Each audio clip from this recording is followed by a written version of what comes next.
Good afternoon, everybody. Welcome. It's Friday, May 13th, Friday the 13th, 2022. And this is Michael Bracy. I'm so happy to welcome all of you to our monthly installment of Music Policy Forum Live, our interview program where we have conversations about different aspects of music ecosystems and how we all collectively can work to build stronger, more resilient, and more equitable music communities. We're thrilled that you're spending some of your Friday with us. For those of you who are watching the archive, we're thrilled that you have us on the background while you're making dinner on Tuesday night or whatever it is that you're doing. This is going to be a really fun show, a great show, and we're, as always, super appreciative of your time and of our guests. One of the things that's really neat about this program is roughly half the audience we consider family. We've worked with for years and years. We know each other super well.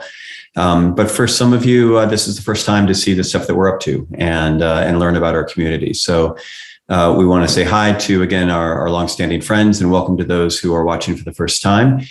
If you want to, don't feel obligated. If you want to, feel free to jump in the chat and just let everybody know who you are and where you're joining from. We'll be taking questions throughout today's hour. You can use the Q&A window or the chat. We'll get to as many questions as we can for our guests. And always, these programs are archived on the Music Policy Forum website at musicpolicyforum.org. We have well over 100 hours of previous conversations that have taken place over the last couple of years. And it's always fun to kind of go back and see what people have been saying over time. So it's been a crazy month, right? It's been a crazy couple of years. It's been a crazy time. It's just so much going on in the music community. Obviously, we are all navigating getting back to whatever the new normal is going to be. We don't really understand what it is. Clearly, we're in the next phase of what's happening with the pandemic, and we're also traveling, and we're going to live events, and we're getting in rooms, and we're seeing live shows. So it's just a lot of kind of complicated factors going on. Today's program, we're excited to talk about one of our favorite festivals that a number of us were able to go to back in March, the Treefort Music Fest. We're going to talk about the Underground Music Showcase, which is going to be in Denver in July, and there's some exciting changes with that. And we're going to talk to our friends at NPR about some advocacy conversations and coming on the heels of a major national event that they held last week in Philadelphia, just talk about issues facing the public radio ecosystem and advocacy. So as always, just again, in terms of housekeeping, thank you so much to our producer, Alex Dolvin, who's been doing an amazing job with this program from day one. We always welcome program ideas, suggestions, compliments, lightly worded constructive criticism. You can always reach us at musicpolicyforum@gmail.com. And again, we're going to be doing these programs monthly for the foreseeable future, as long as people seem to enjoy them and find that they're helpful. So let's bring in our first guests. I am super excited to bring in today Eric Gilbert and Nathan Walker from Boise, Idaho. They are part of a pretty amazing team of folks who conceive of and execute the Treefort Music Festival, which many of us were again, thrilled to be part of this past March. So, I think my first question, I kind of feel like I want to do the Chris Farley thing with Paul McCartney. And it's just like, Treefort, that was cool. And then you guys talk about how cool it was. Is that a question? That's the question. Treefort was amazing. Congratulations to you and your team. I know it's a lot of people that work to make it happen. Why don't we just start big picture for those of you or those in the audience who don't really know what Treefort is. I'm not really sure what you guys are up to. Big picture, what's Treefort and what happened in March? So I'll start. And then in March, it was our 10th festival, and Treefort was sort of founded as a scene building exercise here in Boise, just helping to develop the local scene, but also develop Boise as a good stop for touring artists. And it started primarily as a music festival and multi-venue style in downtown Boise, which those of you that were here recently, Boise downtown is really conducive to a festival like this, pretty walkable, and it's just a beautiful area, a lot of cool downtown businesses.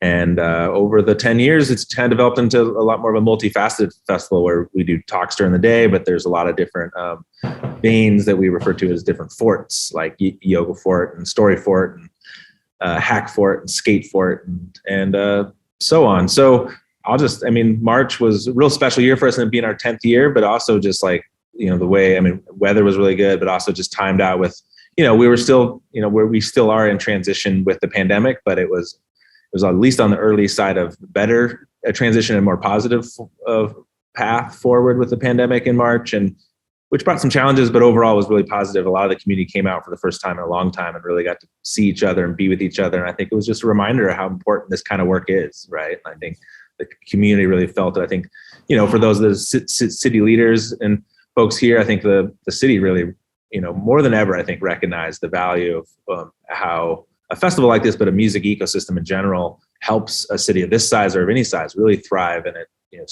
basically is very important to a lot of other businesses, not just the service industry businesses either, so it was cool to just remind everyone of that after 2 years. I think, for us as a festival, like pre-pandemic, I think everyone was starting to really recognize that. We were getting a lot of national attention, but after 2 years of kind of dormancy for a lot of people, it was good to be reminded of that, both for ourselves and for those around us. So Nathan, go ahead. Do you have any opening?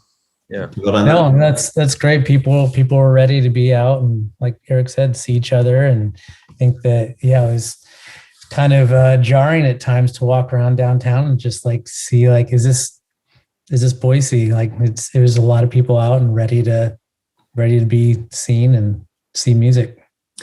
So we did a program with you guys last year where we kind of talked about the mechanics of the festival, what the Fort model looked like, things like that. Alex can find that archive and put that in the chat if anybody's curious about learning about it. But part of what is neat, I felt like in my first time in Boise, first time at the festival, was this notion of really trying to not be everything for everyone, but to have these multiple sort of bottom-up opportunities for people to find a connection point somewhere over the week. And could you speak a little bit to that model and what that means? Really, again, you talked about this as being, sort of by Boise, for Boise. What does that mean for people in the community to have this experience of a world-class music and arts festival in their town, but finding places that they can find themselves in it? Nathan, do you want to start on this one? Or? Yeah, I think that we've talked many times about how the different forts came to be kind of like people within those communities that are passionate about whatever they're doing and kind of bringing it to the team. And that's how those kind of sprang up, is just, I'd really like to, showcase this or work on this element, and seeing how that has connected into the broader festival has been pretty rewarding. And also I think that that showcasing or being able to expose Boise to what's going on nationally has been really valuable to our community.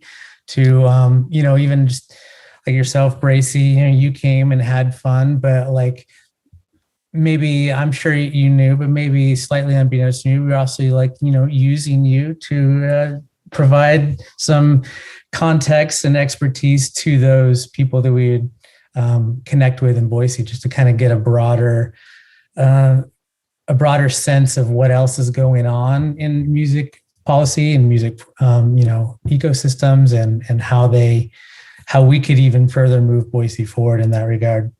I think that's such an important point. One of the reasons I am so happy you guys joined us again, because, I kind of knew this theoretically, and it was a different experience to sort of be on the ground and watch it. That, I feel like a lot of us, and we're going to be talking to Erin Roberts in a few minutes about what's happening in Denver. A lot of us have been thinking for a long time about, especially coming out of pandemic, why do we gather? What does it mean to gather? What does it mean for artists to have a place to perform? How do you find audiences? All these sort of, almost, sort of existential questions about the point of festivals. And, one of the things Eric, you talked a little bit about the geography of Boise, and I'd like for you to talk about that in a minute in a little bit more detail. But also, there's this sense, I had a very strong sense of, sort of the Boise, not power brokers per se, but the institutional, the government, corporate, philanthropy, having this meaningful engagement with what is very much grassroots kind of, I don't even know if we talk about alternative anymore. I don't know what the labels are, but sort of underground culture. Mm-hmm. And in a way that it feels like they have an appreciation and understanding of how critical it is which hopefully then translates longitudinally into more support and more sort of partnership. Could you speak about how that's part of the strategy around Treefort and how you make that happen in a pretty organic, not forced way? Yeah, I think in that sense, Treefort functions speaking of how a festival can function, it functions by really amplifying the arts and culture scene during a short period of time that really helps translate and just show like the power of that and like what positive impact that can make. Sure, like maybe on some economic fronts, but also on like cultural fronts. So I know a lot of the city leaders who are there, like, I think we're really recognizing that, from a diversity angle or from a lot of other things, like we have always seen Treefort as it's an aspirational exercise. It's kind of showing what the city can be, right? Mm-hmm. And in a lot of ways, helping lead it forward through a cultural lens. And so I think that's really, thus you have all these business leaders and stuff are like, Boise doesn't look like that the other 360 days out of the year fully, but we can continue leaning that direction. And that's kind of how we see the festival functioning in the ecosystem. It just gives us a very large platform to not tell the story, but to show the story, right? A little bit. So yeah. Another thing that I loved about the way you architected the festival is, and I heard you speak to this, Eric, that this notion of bands playing for bands. Mm-hmm. And could you speak a little bit about the experience of artists and what maybe something that you guys are proud of in terms of what the artist experience is at the festival and how they can relate to their peers and their friends and make it more of a hang and less of some other festivals maybe feel super hard and stressful on bands. This is more of a different experience. Yeah, for me, one of the reasons I love the multi-venue festival, and I will just a shout out to the UMS, it was a festival I played in Denver multiple times. And before we started Treefort, I love that style of festival as being in a band because it is an opportunity to it's more of a band hang, the style of festival that it is. And so, yeah, we really designed the festival that way to feel comfortable for bands, and we encourage them to stay longer. And a lot of bands do just come and hang out. And I think there's just a lot of value in building community amongst ourselves as artists and how that translates externally. But in the end, we're kind of all in this together. And, obviously the pandemic kind of manifested that even in a different way. But if we can all, I don't know. Yeah. And so we've done a lot of even exercises. Like we used to do this thing called band dialogue at the festival, where it's like bands playing with each other. And we do a lot of we encourage a lot of internal collaboration. And then obviously we host music talks and other ways to bring people together, but it's a big part of what we're trying to do with it. Nathan, we've heard feedback too from some bands will be like, I've always seen city to city, you always see certain bands posters at the venues you're playing, but you never actually are able to be in the same city at the same time. And it's just a good opportunity to get people together and be face to face. And I think there's a lot of surprising things that come from that, and definitely connection coming out post pandemic is super important and something that we can really, really cause musicians to keep going, thrive. Yeah. And this is, obviously anecdotal and part of what is so fun. Alex will put in the chat an article I love from Thrillist that sort of documented one person's experience at Treefort, and I did literally nothing that person did, and that person had an amazing time, and I had an amazing time. But something that's just so fun. Again, when we talk about what does music mean for human beings? What does it mean to be in a room with people? Musicians often are the best fans. Like musicians go to the front of the stage. Musicians know how to support each other, and so the energy in these rooms was so different than so many other festivals, which feel like, an industry gig where, everybody's in the back of the room talking business and it feels kind of awkward, or whatever. And it just was an entirely different vibe. So, anyway, enough of the meow Treefort. Everybody who hasn't been to Treefort needs to go to Treefort. It was super, super fun. It also, as a curated festival, again, it just felt like we had we could just put our trust in the curators that you may be experiencing music you don't think you might like, or maybe a different type of vibe, but go check it out because it's a great chance to see something different. So that was all great. So I want to shift off of the mechanics of Treefort a little bit and talk more about sort of how, again, year round, this connects into the broader Boise music ecosystem. And Nathan, I'd love to start with you because I know a lot of your work and your passion is around the all ages movement in Boise. And could you speak to a little bit about, I know we're coming out of pandemic, so it's been hard to kind of get stuff restarted, but how that's sort of all ages aspect of that, like what's happening in Boise, how's it connecting with Treefort, and what is that sort of conversation? Sure.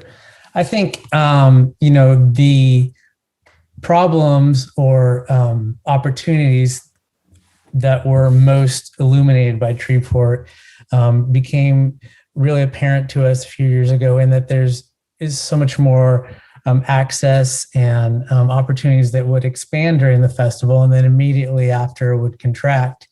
And so that became really apparent to us. And Eric and I and another partner, co-founder, Ryan Peck, who also runs the Boise Rock School, in 2016, started Boise All Ages Movement Project to try to get some more opportunities for all ages year round.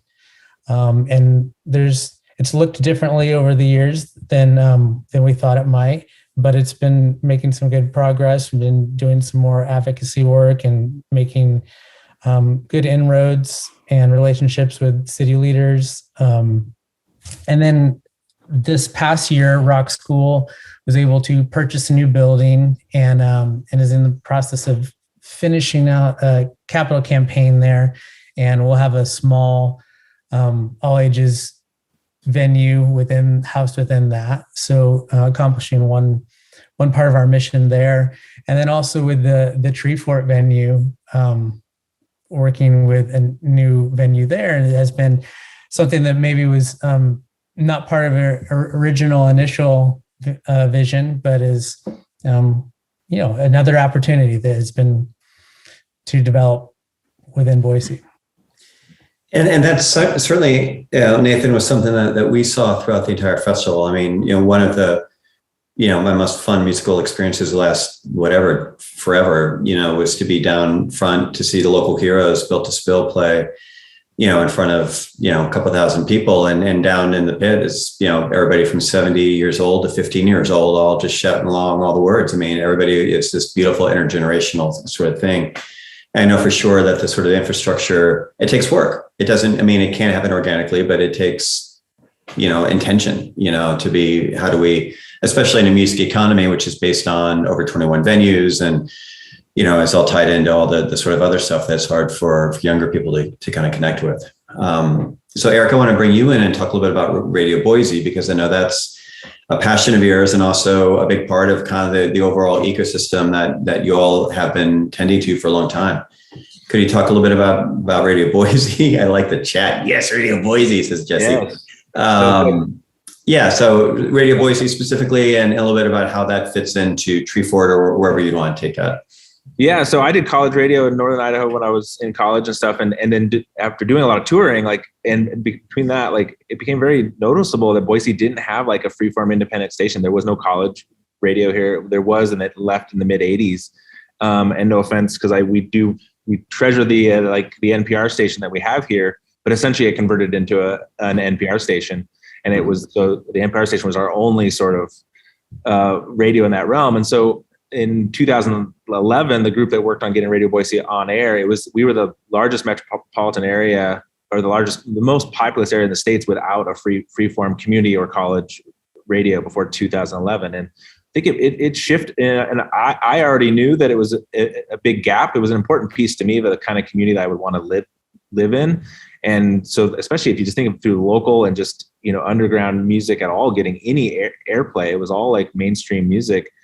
Radio stations, and that's a big gap in the education of a music public, right? And so when Radio Boise went on air in April 2011, that was one of the signs that the soil was ready for this festival that we've been talking about for a couple of years, and so, but I think the way the two have grown together, they're kind of a companion piece. The Radio Boise is the year-round sort of hub for a lot of people that are discovering new music, and it has been cool to watch it expand the palette of the music audience here. And then Treefort and all of the live music stuff we're doing year round is the other part that helps pull that along. So from an ecosystem sense, it's hard for me to imagine sort of either surviving without the other, but in particular, radio is just so important. So. And I think, man, obviously we have a long history of, Jazz Fest being incubated at WWOZ. I mean, there's been a strong correlation, throughout history of non-com music radio around events and how those two fit together. And hopefully that's something we're going to see a lot more of moving forward, because it's the same audiences, same mission, it's all, kind of right there. So yeah. Awesome. Well, thank you guys so much for joining us today. Alex has put links in the chat for how to chase you guys down. And everybody come in March is it going to be next March? Do you have dates announced? Yep. March 22nd through 26th, 2023. And you're going to promise the weather will be the same. I was about to say that's the one thing I can't guarantee. Yeah. Because it was pretty prime this last year. So, yeah. It was beautiful. All righty, guys. Thank you so much. And Erin Roberts, why don't you join us? Turn your camera on, please. Come on, Erin Roberts.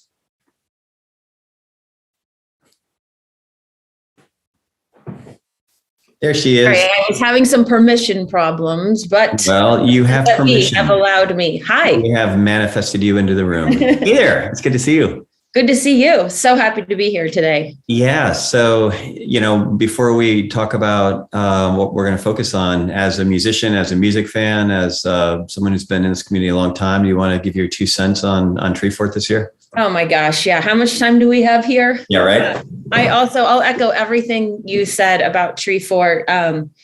I think that it's really, it's great to follow up on this conversation, because I really don't know another festival that has artistry and community at the core of everything that it does. And that level of care for and celebration for artists and the community at large just permeates absolutely every element of that festival. And it just feels really good to be there. I've been there as a musician. It feels good to be a musician playing that festival. You feel cared for. You feel the energy of the audience and the real love of live music. And I've been there, as a community organizer, and it's just so well executed that it's an easy, fun festival to be a part of. And Radio Boise, I've actually played the station while I've been at Treefort too. I don't know if you knew this about me, Michael, but I got my start in the music industry in community radio, working as music director and program director at some stations across the country. And for my graduate research, I researched a handful of stations that were licensed in that 2007 FCC licensing window, and Radio Boise was one of the 3 stations I really focused my research on. So all coming full circle here. I pretty much frame everything I do in the industry from the radio ethos of by the people, for the people. And I think Treefort and Radio Boise really emanate that feeling. Well, and to close the circle further, that's where I got my start in music activism, when I founded the Low Power Radio Coalition back in 1998. So there you go. Oh my gosh. One of the things that again, I want to lift up about the work that Treefort's doing, and it connects into what you're going to be talking about in a second, is that, I don't think it's pandemic. I think this has been building for a long time, but I love the fact that our communities seem to be really embracing the fact that success in music is not a zero-sum game. That if somebody's doing well, that means someone else is doing poorly. That we all can build together and we all can share from each other and think about, who's doing smart things, what's working, how do we apply to different models. I love the fact that Treefort on their website, they go out of the way to give thanks to festivals like Bumbershoot and the Underground Music Showcase and others to kind of be inspiration points. And it feels like we have this real opportunity to do knowledge sharing and best practices and all that kind of stuff to kind of, again, maximize the role of these festivals as they exist both for musicians and for music fans and for the broader ecosystem. So you've been, as you said, you've been a working musician, among other things, for a really long time, also an organizer. And now you've taken on a new hat that you've been wearing. And why don't you tell us a little bit about what you're doing with Youth on Record and the announcement that came out yesterday? Sure. So, excuse me, allergies. I've been working as a impact talent buyer for Youth on Record. And Youth on Record recently became a partner, financial partner to the Underground Music Showcase, which is a festival that's been running over, I think this is its 22nd year, a long time. So we've been really working that the addition of Youth on Record serves to amplify some of what has already been happening in UMS over the years. This mission-based community building. So Youth on Record, what we're really focusing on in the partnership is increased artist payments, deeper diversity among performers, a handful of sober bars, and other resources for sober musicians, and then an impact show. As I'm impact talent buyer, we're working on a specific impact show that's centered around mental health and related community resources. And then we're also building out a couple of industry days called Impact Days leading up to the festival.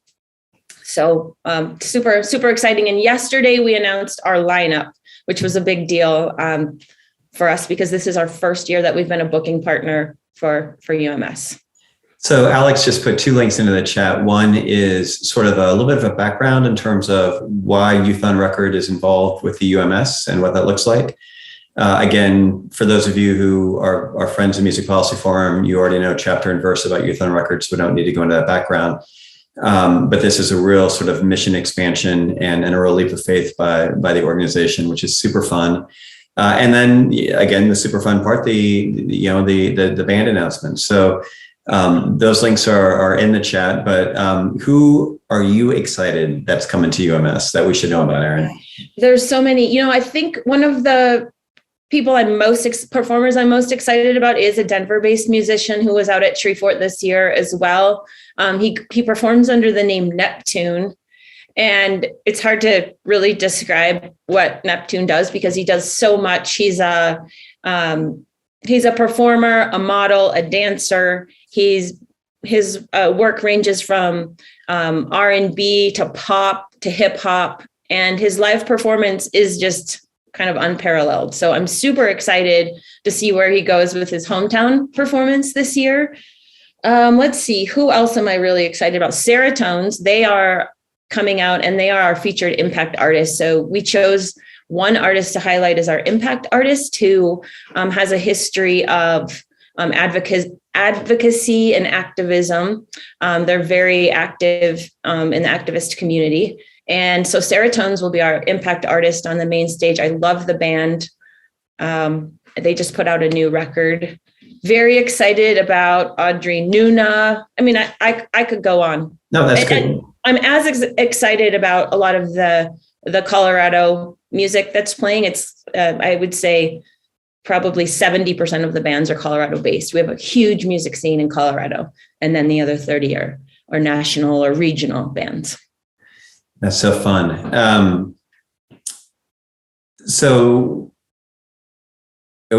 And in the chat, is that Conbrio? Is that how I pronounce it? Conbrio? Conbrio. I'd backflip love to from see the lead singer. Guaranteed backflip.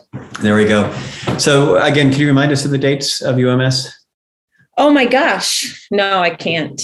Yeah, it just happens whenever in the metaverse. It's late July. It's so funny. I've been working on all the details. Let me see.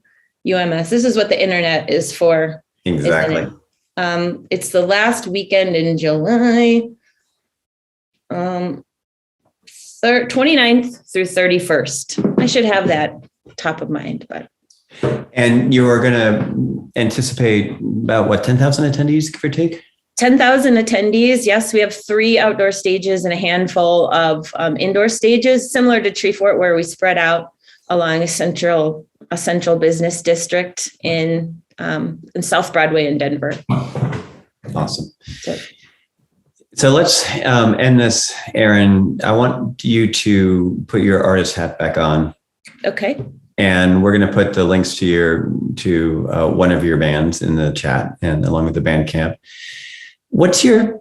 How are you feeling about music? I mean, that's a broad question, but I mean, what's your it's such a complicated time for so many reasons for musicians. What's your general temperature? Do you feel optimistic? Do you feel defeated? Do you feel everything?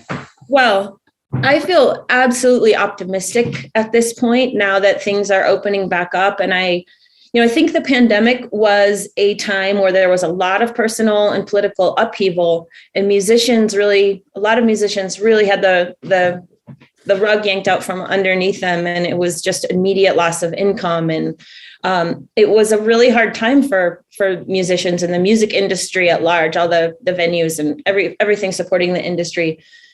I think what's coming out of this is a real recognition of the value that music brings to each of our lives. I think communities understand that really well. I think civic governments understand that really well now. The music ecosystem is incredibly important. And it also it adds so much to our lives that is just kind of inexplicable. Art is super important.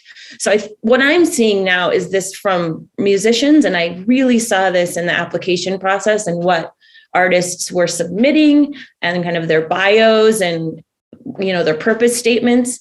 I think there is so much renewed energy in the music industry right now. There's so much support between musicians. And then there really is an added component and an added importance to this, kind of the mission-based work that artists are doing too. Last night when we were at Illegal Pete's for the celebration, the lineup celebration, we were talking to one artist after the other that were actually involved in some really important community building outside of their music. They use music as a tool, as an avenue to promote some of that, but it was one after the other. We had one artist, Yuzo, who is starting a performance-based school for marginalized students. We had Spencer, who runs a mental health and well-being organization for musicians. We had Jen Corte, who runs Clearheads, which is a sober series of shows. I think people are getting engaged in their communities in ways that they haven't before, and they're using music as a vehicle to do that kind of work. And it feels really powerful and feels really good. And I felt that at Treefort too. Mm-hmm. The bands supporting bands, I think that it felt stronger than ever this year. So I have a lot of optimism and excitement. And I think people are really pushing the limits on creativity now too, that they had a little time to stew in their own juices. Right. Well, it's so interesting when we think about this in the broader context and the work that we do at Music Policy Forum. And, obviously, pandemic is pandemic. I mean, we had a set of circumstances in December 2019 that we all had to shift and get through and figure out how we could navigate the last couple of years. And now coming out of it, I think a lot of the conversations, especially here in Washington and around kind of the bigger, broader kind of policy concepts are, how do we acknowledge where there's a fundamental disconnect in how the sort of quote unquote marketplace for music works, what that means in terms of, sort of late stage capitalism and streaming platforms, and how music is made and distributed and accessed and paid for, and who gets that money and how that works and what that means in terms of sustaining careers. And then the disconnect then is well, what does music actually mean for us as human beings and for society and for community and for, the ability to, find common purpose and common ground. And ultimately, who pays for that? If the marketplace doesn't pay for that, right? If that doesn't exist, in the commercial marketplace, can the commercial marketplace be structurally, addressed, which is what a lot of people have worked on for a really long time. And that's hard. Or do we bring other people into the conversation to help them understand that music doesn't just happen, right? People are making massive, I can't imagine, Erin, I'm not trying to make you a martyr, but it's both a privilege and an honor to play music, but it's a lot of sacrifices and choices around how do you live your life. You're a mom, you've got multiple jobs, it's a hustle. It is a hustle. It is. And ultimately, we're the ones who benefit from that, right? Because we get to enjoy the art, we get to enjoy the community, we get to, all that. So I think part of the conversation, which I think we see in Boise, and I hope that we're going to see in Denver, and we see it in other parts of the country, is how do we articulate the value of that, and what does that mean, both in a dollars, sort of quantitative side, but also sort of a societal, emotional side. and who's going to step up in terms of philanthropy, in terms of government dollars, in terms of industry. I mean, it's hard. Absolutely. I think, this partnership with Youth on Record and UMS is really interesting to me as a musician too, because, the public does have a kind of a price limit on what they want to pay for music. And you see that through ticket sales. And when you feel commodified as an artist, it never feels good because it just feels like everyone's trying to nickel and dime the artist. But, this partnership, public-private, it's allowing for the philanthropy, for people to recognize, for institutions to recognize, charitable institutions to recognize the impact of music, and funnel dollars straight to musicians in that way. And we really are trying to funnel that money right to musicians with these increased musician payments. But yeah, we're trying to make artists feel celebrated and valued and not commodified. Yeah. Well, and I think, you guys I think the linkage to public health is so smart, because ultimately music is entertainment and all the rest of it, but music fundamentally, it is a health conversation. And there's been a lot of really interesting research. Again, pandemic derailed a bunch of stuff. There are other reasons. Some of the sort of more interesting thinking got sort of, put on the back burner for a while, but, the NIH and the National Endowment for the Arts and Kennedy Center have a initiative called Sound Health, which has been working to do research and sort of like, how do we unlock the understanding of the role of music in society? And again, ultimately it does come down to dollars at a certain point, because again, the value of music is not economic. And part of what's fun about UMS is you've got a ton of bands that are playing because they want to play. They're not playing because they're looking to make a buck, but still, structurally is something that we always have to be mindful of, especially in communities like Denver, which are undergoing massive changes.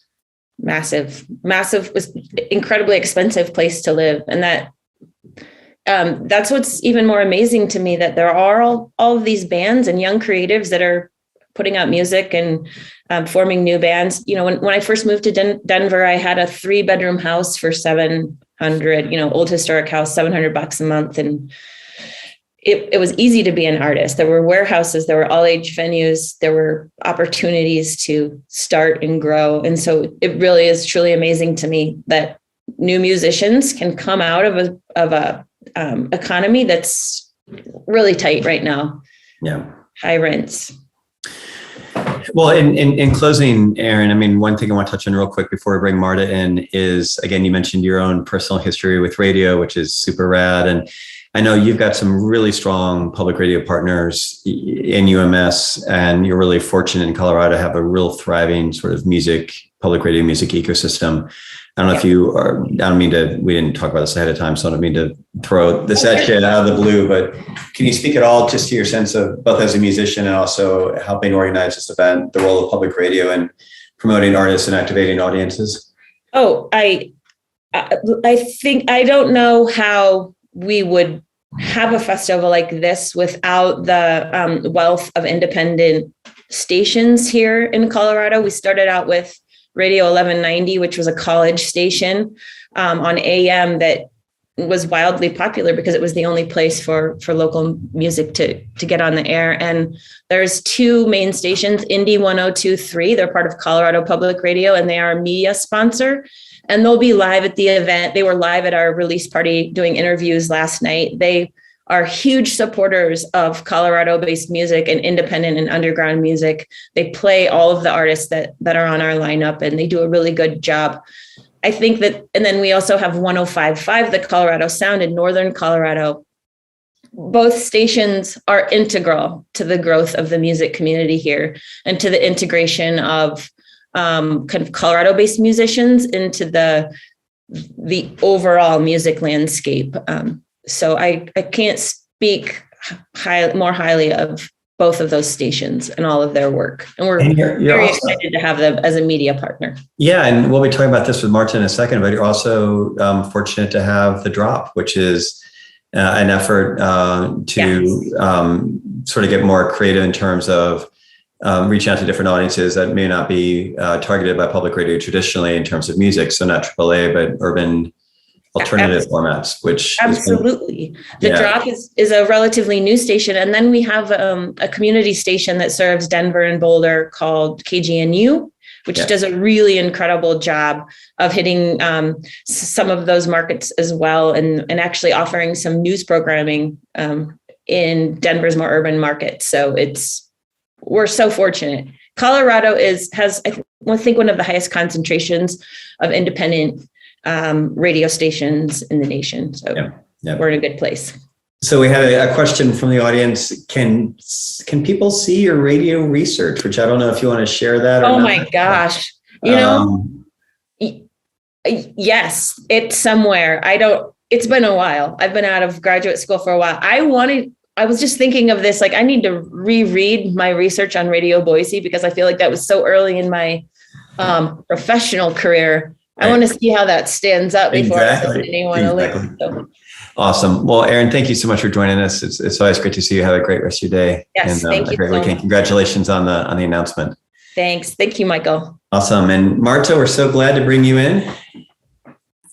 Thank you. Thanks so much for having me. Yeah, no, I was thrilled. We're thrilled to have you. It's great to see you. So why don't we start big picture and just introduce yourself to the audience? I think this is your first time on this program.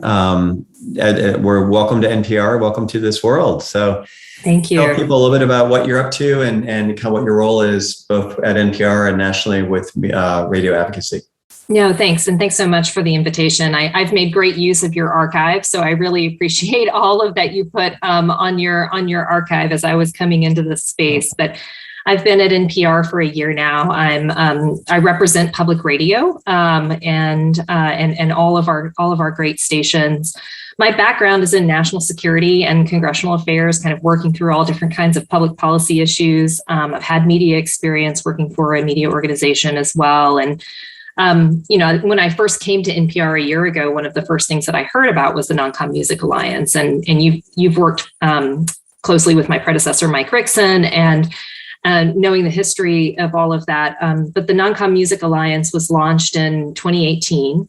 It really is a way to represent the public service role that non-commercial music stations play in communities across the U.S. and seeing this as an opportunity to kind of organize that voice and give representation to it, and then eventually connect that work to lawmakers as well. And I'm just so grateful for your interest in this, your support for this, your guidance to me as I was coming on board.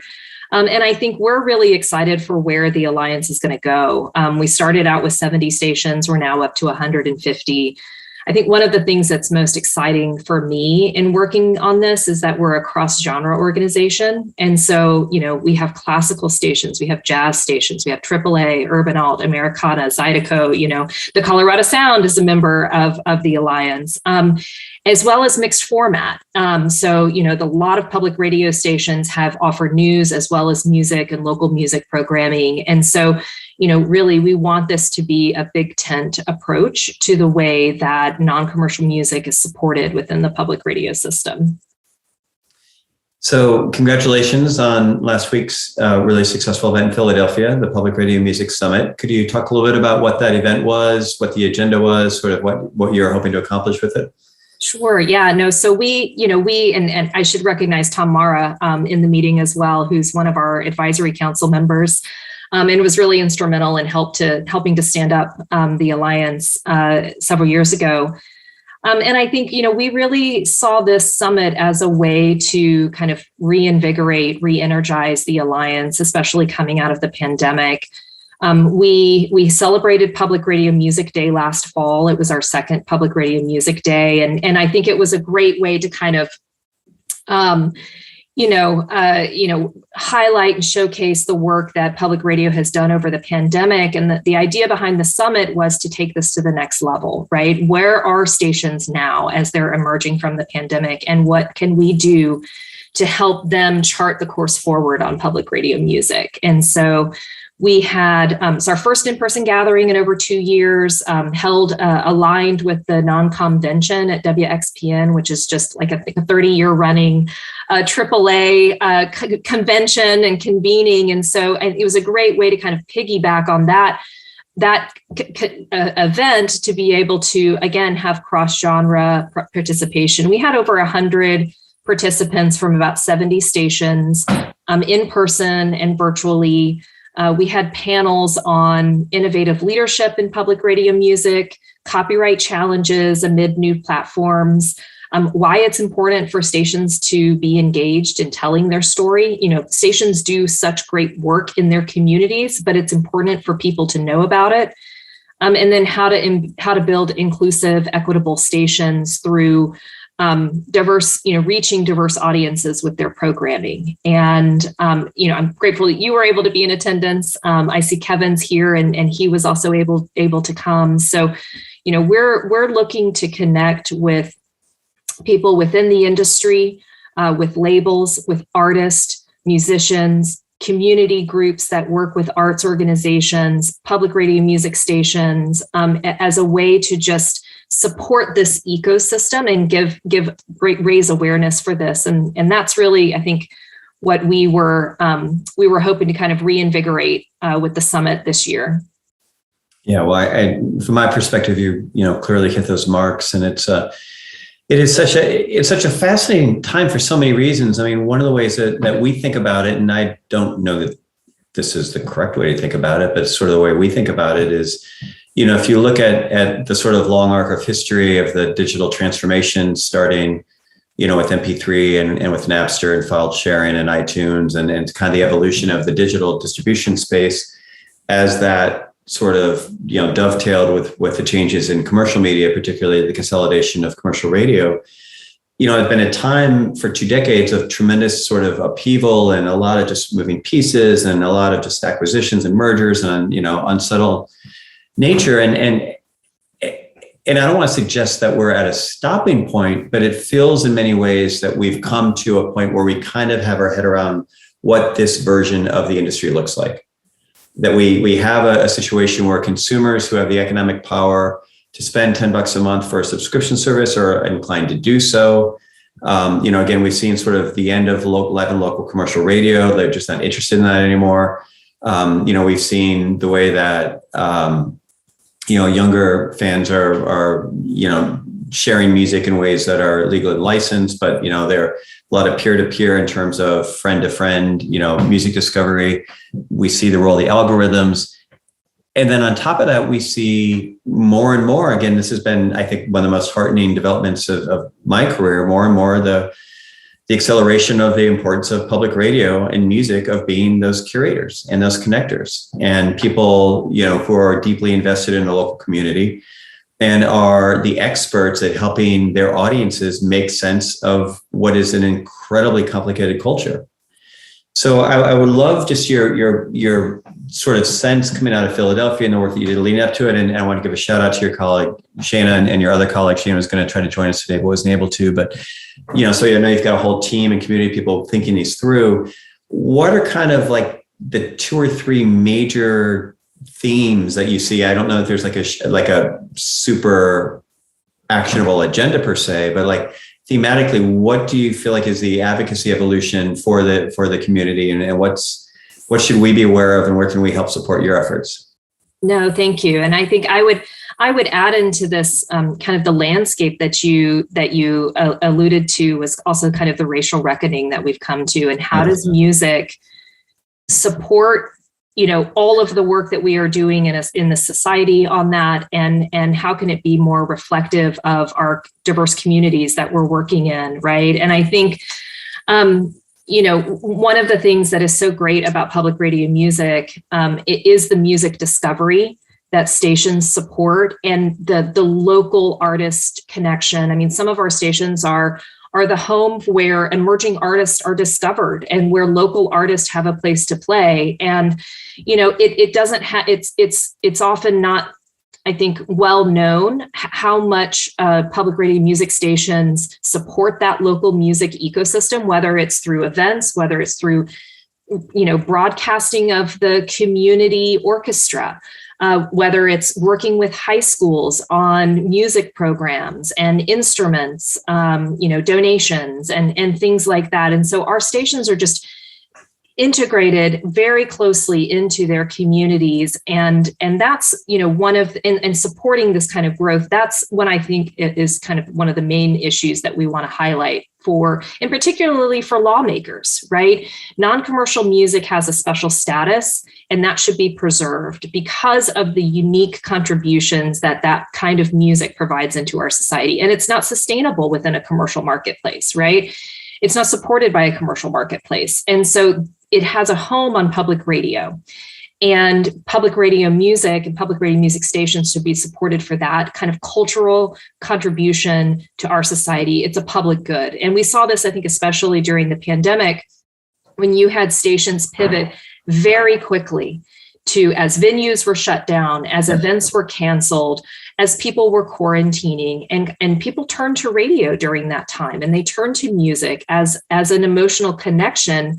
But also it was a way for stations to continue support artists in kind of innovative home concerts, through live streaming of events, and just the way that the stations continue to creatively think about ways that they can bring art and music into their communities. It's important for that story to be known, and it's important for that story to be supported. And that's one of the goals for the Alliance. It is to help with that storytelling. So another kind of advocacy kind of role in this, and something that Shana, I'm so sorry she couldn't be here today, but that she's put a lot of time and effort into thinking and working on is what is this story to tell? And she's really drawn out some beautiful stories from stations in their communities who are innovating in music, who are leading in their industry. And I just encourage anyone in the meeting today to go to our website and check out some of those stories. We have All Classical Portland and their Recording Inclusivity Initiative. What was the genesis of this, and how did it come to be, and what is it doing now to address the gap in like classical music composition and underrepresented communities? We have KUTX, a AAA station in Austin, how they pivoted in the pandemic to be able to continue to support live performances. And so it's documenting, and then also supporting the distribution of these stories so that we can connect it to lawmaker support for public radio music and non-commercial music, and the kind of the special role that plays in our society. I love that so much. And one thing I would love for our community to think about, if it makes sense in your town, is, again, one of the dynamics that happened in part during the pandemic was a little bit tighter communication between music communities, music advocates, and the local government. And as we move into the next stage of whatever pandemic is going to be, I really would love there to be more dialogue, especially like in today's session, we have a number of people who work for city government. And I would love for people inside city or county government who understand how critical their local community and public radio stations are for the music ecosystem to communicate that to the leadership in the city.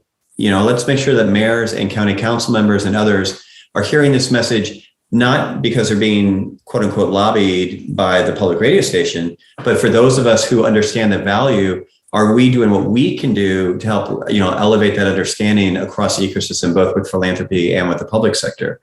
Because I feel like this is obvious, but, it's one thing, for a station GM, and chair of the board to go talk to their, policymakers and say, hey, we're important. It's a whole other thing for people who are super trusted to say, hey, these guys are really important. So I hope that we can collectively, help support that, in terms of raising this awareness and understanding. Another issue I want to touch on real briefly before we close out is, you said at the beginning, Marta, that you've got experience on the Hill. You've worked on a variety of issues. You understand how Washington works. All of us who work in Washington were a little bit flabbergasted by the success of the Shuttered Venues operator grant, that the political movement, the Save Our Stages movement that NEVA helped activate, that was supported by lots and lots of people to kind of create this massive amount of money that nobody really saw coming, or I don't think. If anybody saw $16.25 billion coming, good for them. I think many of us thought that the initiative would be successful, but it would be a $3 billion program, not $16 billion. And so So we're all sort of doing our diagnosis of like what happened, how did that happen, what do we take away from that? And again, that was in crisis, in pandemic, so it's not something that's easily replicable, or we don't want there to be the circumstances where we need to be doing that. But one of the things that struck me, and I think is completely in line with the work that you do at the Alliance, is that they worked in a completely nonpartisan manner. And because they took it out of politics, out of partisan politics, they were able to build the consensus necessary to build a winning coalition. That to me is something that when we think about the power of music and the power of public radio and music really applies to congressional conversations, because music doesn't need to be political, or should it be political? Could you speak a little bit to those dynamics? Oh yeah, no, absolutely. And I think you're so right. I mean, art, music, enrichment, it's a nonpartisan issue. And so for that reason, it's something that we should always try to work in a bipartisan fashion on, because I think there's just so much good to be gained from consensus building in Washington. And these are issues that people can come together around. And I think, exactly, no one, even if you worked in Washington, no one understands how the sausage truly gets made, right? But there are coalitions and there are movements that are built that are based upon, across the political spectrum. And I think it's very important that these kinds of issues have that bipartisan support. And a lot of it is seeking that out and viewing, members as representatives who can work with others and speak on your behalf, and do so in a way that really elevates it above the political fray. Yeah.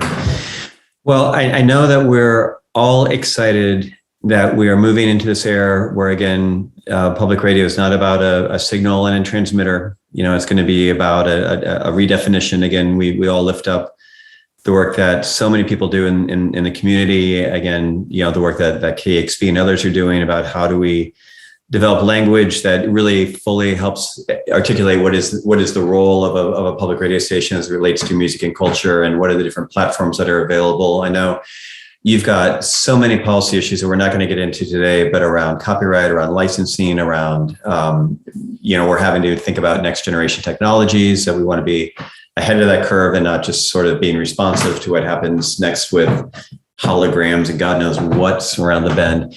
And so we're just so appreciative that you and the team and all the collaborators have come together to kind of try to build this national movement, to have that dialogue, to kind of elevate leaders, to really think, just to lift up what you're saying about some of the structural challenges around access and equity and diversity, and who does public radio serve and who makes decisions. So all that stuff, it was so great to be in Philadelphia and watch that happen in a microcosm in real time with a bunch of people I really admire.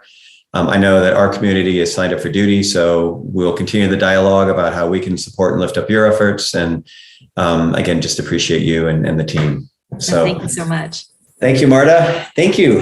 And that brings us to the close. We did it, Alex Dolvin. Another one done. Look at us. We're just banging these things out. So thanks as always to Alex for producing, to our guests, Marta, Erin, Nathan, Eric. We so appreciate your time and wisdom and work. Thank you again to our audience who are with us live today, and those of you who are watching on the archive.